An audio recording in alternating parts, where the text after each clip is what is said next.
Hi! So I'm continuing Fear Month by talking about my next greatest fear. I have nyctophobia, which is the fear of darkness. So I'm going to do this whole video in the darkness and face my fear a little bit with you guys. Night shot. Ooh! Darkness. Darkness falls and the night's begun.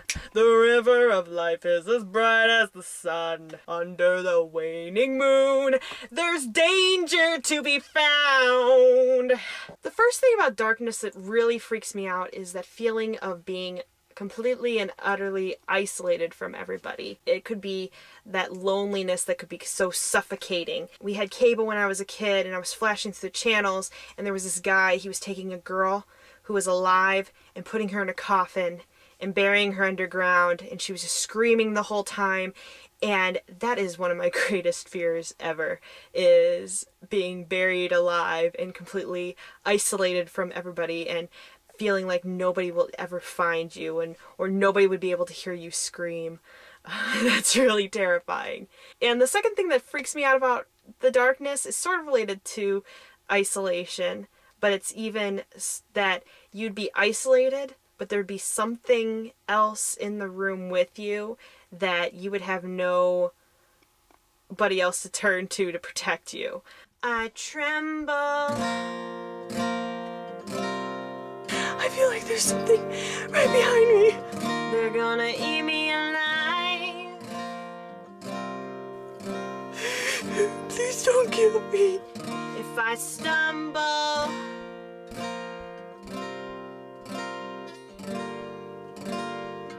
they're gonna eat me alive.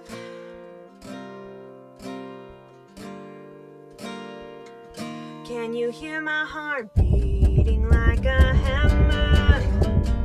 Beating like a hammer. Beating like a hammer. Beating like a hammer.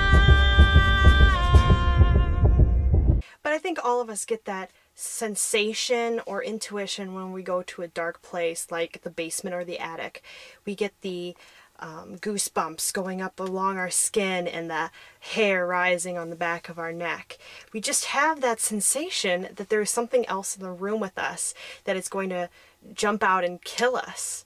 And we can check in the light and make sure that things aren't there. But we have that feeling, you know, even as little kids, we still thought something was underneath our bed, something was in our closet, even though our parents checked for us and we checked ourselves in the light. As soon as the light went off, we thought something reappeared there and was going to get us. Do you remember Are You Afraid of the Dark on Nickelodeon? Rewatch the show. There's clips of it on YouTube. The intro is the scariest part because of how dark it is and how evil things are. But then if you watch the show, it's not really that scary. It's like the intro is the scariest part. I was really into magic tricks and being an illusionist when I was a young kid, and I watched a David Copperfield special, and there was this one trick that he did where he had a building that he said used to be a brothel and that the ghosts of the prostitutes still were in there, and he put sheets in there and then they all of a sudden started floating and going all around the audience, and that really freaked me out as a kid and that caused me to start having a night light. I'm never going to watch Paranormal Activity or anything because it's way too lifelike, way too real, and I would end up having nightmares. Ghosts aren't real, and you know, that's not what's scary, because serial killers are real and they will come and get you. All horror movies are just a horrible game of peekaboo.